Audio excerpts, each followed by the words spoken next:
and welcome to the Sports Countdown podcast with Declan Hughes and Peter Lynch.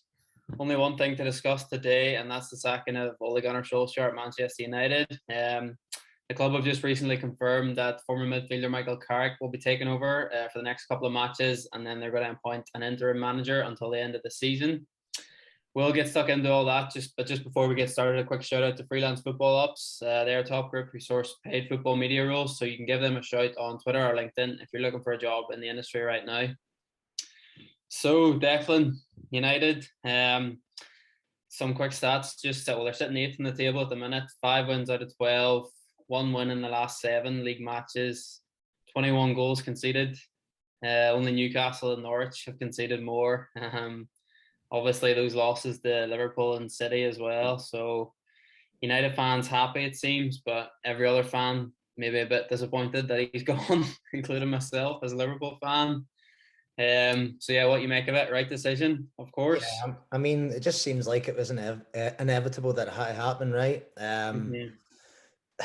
It's just the whole process of it now, though, doesn't make a lot of sense to me. They had the emergency meeting after the Watford game, and then the format that they've come up with the sacking's just really, really weird. Like how they want Carrick will be there, right, for a few games, and then they want to appoint an interim manager to the end of the season, and then they're going to try and get their main target, whoever that may be. But I don't know. It just reminds me like last season of Celtic. Like you wanted the manager gone for so long, and then he goes, but then there's no plan after it. I think Gary Neville said it as well. Like there's Man United have got no plan for this, so maybe they've got their eye on the manager they want, and it seems like he's obviously in a job because otherwise they would probably bring him in right now, and give him to have a transfer window and stuff and get to see the players, like, because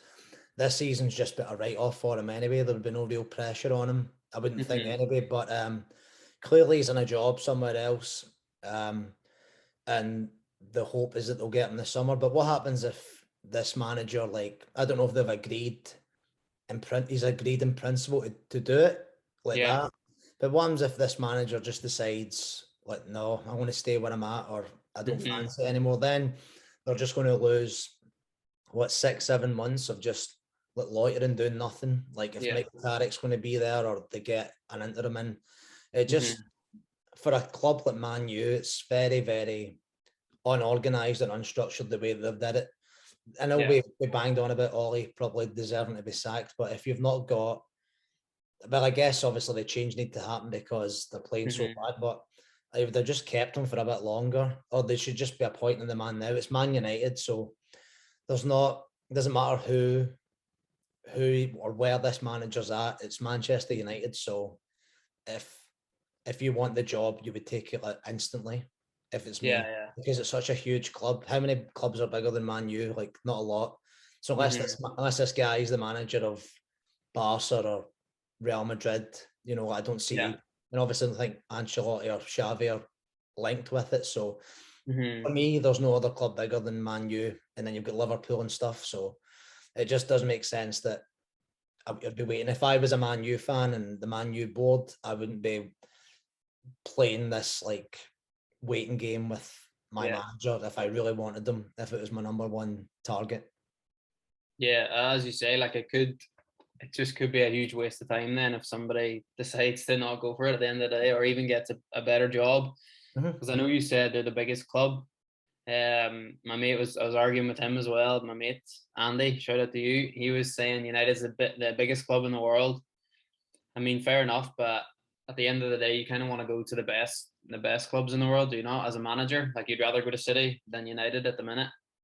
I mean, it depends who you are, I guess. Maybe you see it as a challenge and you kind of want to be the guy to turn things around. So that's a challenge in itself, and that would be probably the most, persuasive reason to go, I would say. But like, it's not like the squad's awful. I know, exactly. That squad should be theoretically competing for the league. On paper, that's a title winning or like a title challenging squad. So it's not like you're walking in there and it's a shambles. That it's a club that's like they are like 8th, but that's not. They shouldn't be there. Like if you get a top manager, and we've discussed this before, no offense to Ole, but he's not a top manager. If Yeah. you've got a top manager in there, that team's competing, in my opinion. You've got one of the best players ever in Ronaldo. You've got talent out wide. You've got Rashford, Greenwood, Sancho. You've got Fernandes, Pogba. Yeah. You've got Varane, De Gea. It's Shaw's been good. Wan-Bissaka, like you just list them off. It's like a really, really good team. Yeah, they need to have a couple more bodies in there, absolutely. But I wouldn't be saying like there's that much difference in squad from a starting lineup between Man U and say Liverpool starting lineup. I don't think it's like Liverpool's head and shoulders squad wise better than Man U, but just Liverpool are just well coached, well drilled. They know exactly what they need to do. Same with Man City. Like, so if you get a Klopp, Guardiola, Tuchel, and like that kind of caliber at Man U, then they're definitely contending, in my opinion. Yeah, no, 100%. I have to agree with you there. I mean, to take that United bench over Liverpool's bench any day of the week, like it's much stronger. But I mean, I feel like I should give Ole a bit of credit. I don't know, not credit, just defend him a bit because he's had a lot of abuse. And it's obviously a really difficult job. But maybe before I defend the man, you're gonna have a few words about that interview he did. He lost his job.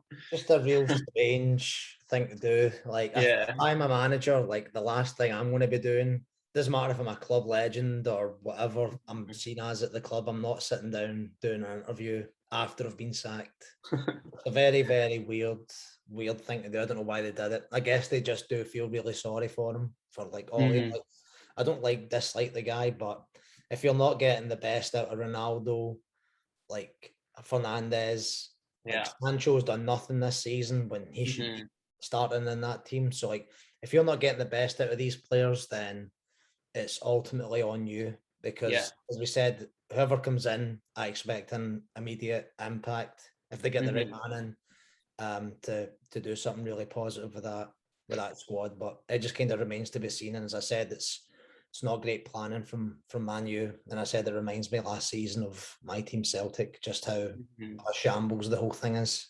Yeah, absolutely.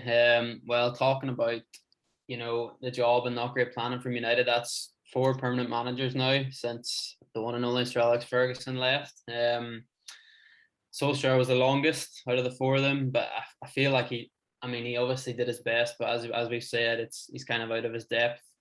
Maybe just too soon for him in management. He was at Mold in Norway and Cardiff as well. Like, kind of forget that, but didn't have much experience at the top, and you can't really go from those clubs to Manchester United. Kind of similar, like Lampard at Chelsea. You know what I mean? It came club legend, but look what happened there.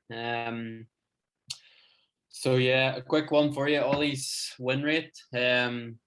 Compared to the other 4. So there's Mourinho, Solskjaer, Moyes, and Van Gaal. You know who had the highest win rate there at the United managers? Van Gaal? No, he's rock bottom, mate. Van Gaal bottom. And then you have Moyes. Van Gaal 52.4, Moyes 52.9. Then you have Ole 54.2. And Mourinho's actually at the top with 58.3. I think, obviously Mourinho's world-class manager. He's, whatever he's been through over the years, he's still been really successful. He won the double at United, I think. Obviously not the big one, but he won trophies. Even Van Gaal won trophies. So, we talk about his low game, win percentage, but he still won the FA Cup when he was there, which is more than Solskjaer has ever won. Yep. At the end of the day, he'll always be a club legend. Solskjaer, he scored over 100 goals. He won that Champions League final as well. But it's United, they want success. They don't want sentiment, I'd say. I mean, I'm sure we want to get on to it, but even some of the names linked haven't won major trophies as of yet. I think they need to get a manager that's got that history of winning big titles. So, I mean, Conte's just gone to Spurs, would have been one as well. And they're a man that's won the Premier League. He's won the Italian league, Serie A as well. Like, that's proven that he can do it. You know, Mourinho was proven that he could do it, but maybe just his philosophy wasn't right with that squad of players, which is fair enough. Yeah. But there'll be plenty of managers out there that I think should, or you would think that they would jump at a chance at taking Man U that have got real success. And I'm sure we'll come on to talk about managers because that's why we're here. But one that just pops right away is, you've said it before, is Zidane. Like people, the thing is people said at Real Madrid that he didn't really coach that much. He just had a world-class squad. Yeah. They must have done something right because they won three Champions Leagues in a row. Yep, exactly. And I think he won a La Liga as well. And you compare that squad, the Real Madrid squad, to the Man U squad, then it would just seem like even if that was his approach, like I don't know, maybe he's just very motivational, but he doesn't have a lot of like tactical nuance. But he did well. He must have, because they were so dominant for a long time in Europe. And there's Varane's there, Ronaldo's there, guys he's worked with before. Yeah, like exactly. For me, that just, and it's a big name, but he's won. He's a winner. He won as a player. He won as a manager. So for me, that's just kind of, and he's out of job as well. So that's someone that you'd be getting to come in right now. But the way the statements and stuff have broke, it can't be Zidane. If what we're led to believe is they're going to wait until next season. So strange one. For sure. Well, you touched on it there. Varane, Ronaldo, both at United now. Obviously, it hasn't really worked out for Varane because of injuries. Ronaldo's just been Ronaldo, you know, winning games on his own. So transfers for Ole. For me, they needed a guy in that defensive midfield at the start of the season, and then they went for Ronaldo. And obviously he's done amazingly well, but I'm sure his wages are sky high. You know, he's probably the same as 3 or 4 players in that squad. But yeah, I was just looking through some of the signings that Solskjaer made. You know, 80 million for Maguire. I think the less said about that one, the better, to be honest. From 2 defenders here on a podcast, 2 central defenders. I mean, don't know where. The Roy Keane thing now, like talking about Maguire. Like, point proven, like what happened the weekend, but we said a couple of weeks ago, like, just, I don't know, he's just 80 million's like crazy. I don't know, like he fits in at the Leicester because they kind of sat a little bit deeper when he was there, and like it suited them because there wasn't space in behind. But when you're at Man United, say when you're at these big clubs, when you're on the front foot or you're expected to be on the front foot, you're basically playing at the halfway line. If you get a ball over his head, he's beat. Even like one-on-ones, he's been so bad this season, particularly. Like your captain has been appallingly bad, and they'll probably benefit from him being suspended because it sounds harsh, but like he's been, when you've watched Man U, he's been abysmal this season, appallingly bad. And you paid 8 million, one of the most expensive defenders in the world. Scary. And he's doing this nonsense when he scores against San Marino and stuff. Exactly. I don't know. The last,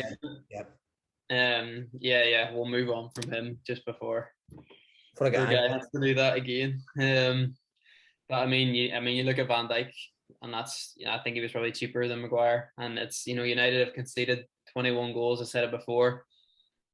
There's clearly a problem there.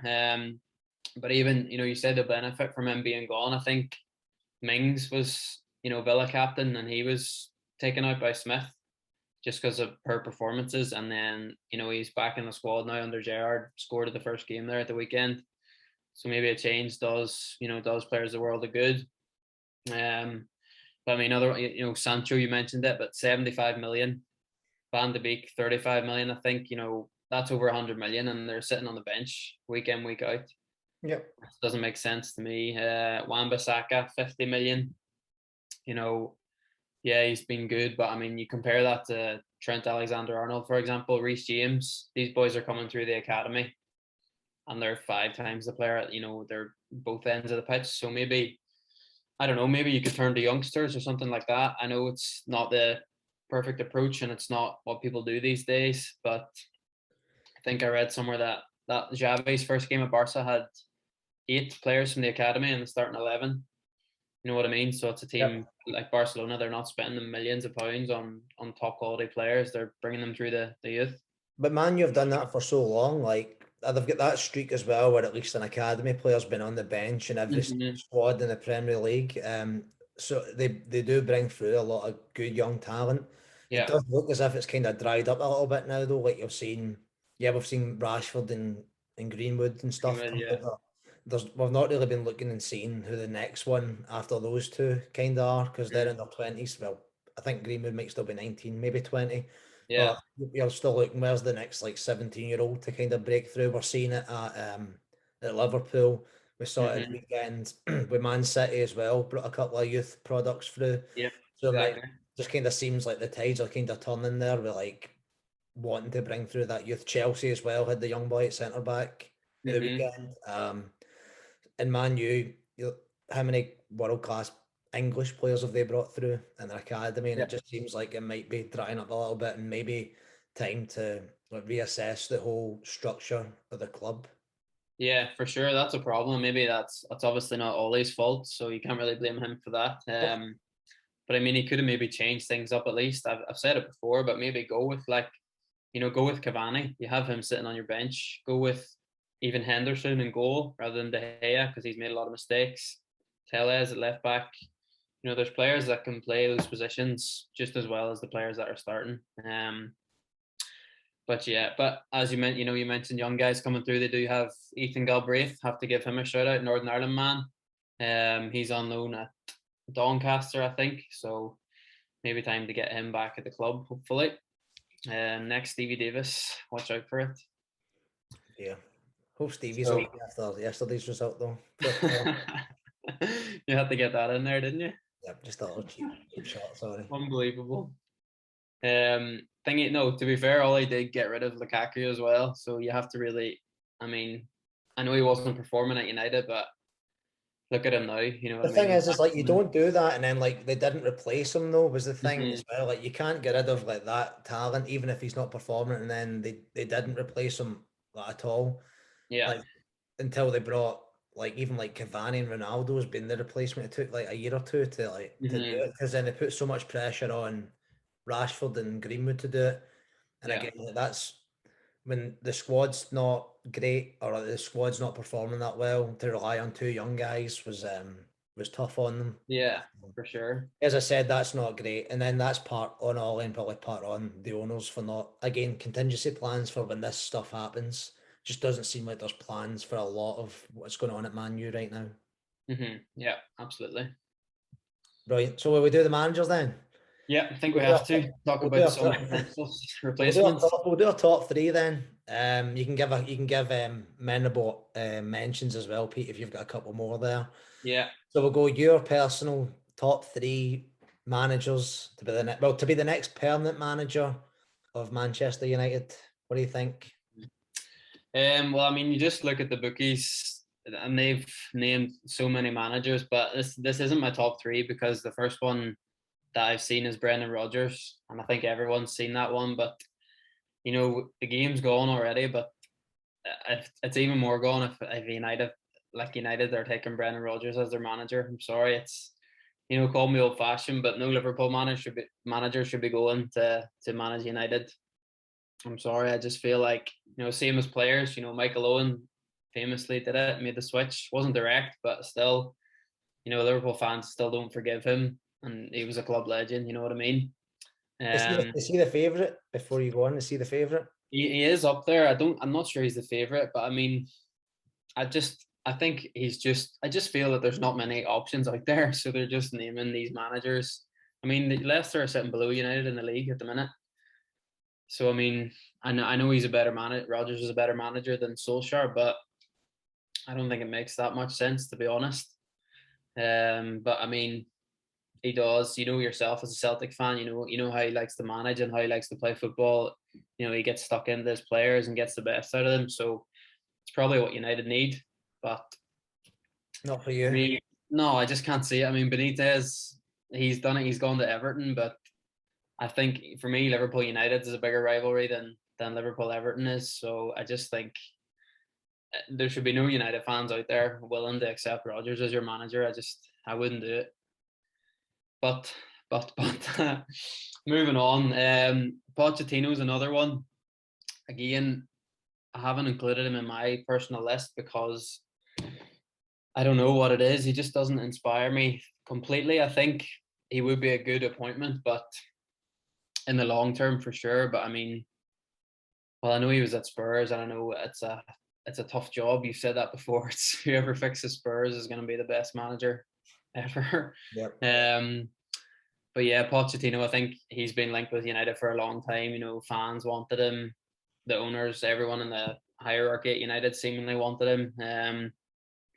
Obviously had that memorable Champions League campaign at Spurs, and he's at PSG at the minute. But everybody knows what that's like. You know, managing the likes of Messi, Neymar, Mbappe. But for me, if you don't win that Champions League, then firstly there's a serious problem there, and secondly, you're going to be sacked, because that's the way PSG kind of seem to do things. He's one of the managers I was maybe saying that hasn't is heavily linked, but he's not proven himself as and even if they didn't even win the league last season either. Yeah. So that's a big red flag for me. If you can't win that, even before Messi was there, if you can't win that league, PSG, there's something severely wrong. And that's what I mean. Yeah, I was going to ask you about this season as well. Messi's not hit heights. No. The whole team hasn't hit heights at all. They've got a big Champions League game against Man City this week. For me, that's a risky appointment. And I do like Pochettino, but he's just not. He's not proven himself with winning titles. And then I know, you'll say, the French league isn't that competitive, but if you win that consistently, then fair enough, you've got a taste for it. I accept that, because Tuchel did it, and look where Tuchel is now. You know, so he needs more time there, I think, to prove himself. I just think jumping into the Man U job, like you're saying, where the pressure is to be winning with that squad, I don't know if he is the right man for it. Yeah, spot on. That's why I was wanting to get your opinion on that, because I mean, United fans seem to really, really want him there. But again, I just think it's because there's not many options to choose from, to be honest. And yeah, he has a club, but I think his contract is finished in 2023, so he'd have a year left on his contract in the summertime. So maybe again, it's probably a cheap option compared to pulling someone out of a contract at the minute. But yeah, those guys, Pochettino and Rodgers, really, really heavily linked. But for me, I just don't see it as the best option for United. But then again, the people I say you might not agree with at all. Okay, well, I'm intrigued to hear it. Yeah. So I mean, there wasn't a particular order, but I'd probably go number 3. I'd probably go Graham Potter at Brighton. The face says it all. I mean, but yeah, there's pros and cons. You know, talented young manager, overachieved this season at Brighton, 100%. You know, but massive risk, because he's only managed Östersund in Sweden, I think, and Swansea in the Championship, so not much experience. You know, especially if you're going to United. But they play really nice football. You know, if you watch them. You know, they always seem to be in that bottom half of the table, but I fear never in danger of really, really going down. They're always a step above those teams that are going down. They gave Liverpool a real scare at Anfield a few weeks ago. Haven't been great lately, which is a worry, but I think still maybe a wee dark horse, you know, to take over United. Number two and number 1. I'm not sure who goes where here, but maybe Erik ten Hag, number 2, Ajax manager. Probably again just because he hasn't got that experience. He was at Utrecht, Go Ahead Eagles, and Bayern Munich second division or second team, I think. But the team he's gathered at Ajax is really, really impressive. You know, there's youth, there's experience, and they've come really well together. They're unbeaten in the Champions League this season. Semi-finals in the Champions League a few years ago against Spurs, and that's even more difficult. You know, they've lost, you know, their feeder club. They had Ziyech, De Ligt, Van de Beek, Frankie de Jong, you know, so many players, and they've lost all those guys, but you know, they've replaced them really well. And they just scored 500 goals under Ten Hag at the weekend there in 185 matches. So, really exciting attacking football. But as you said, with French league, it's a different league entirely. In the Netherlands, it's not the Premier League. So again, big risk, I'd say.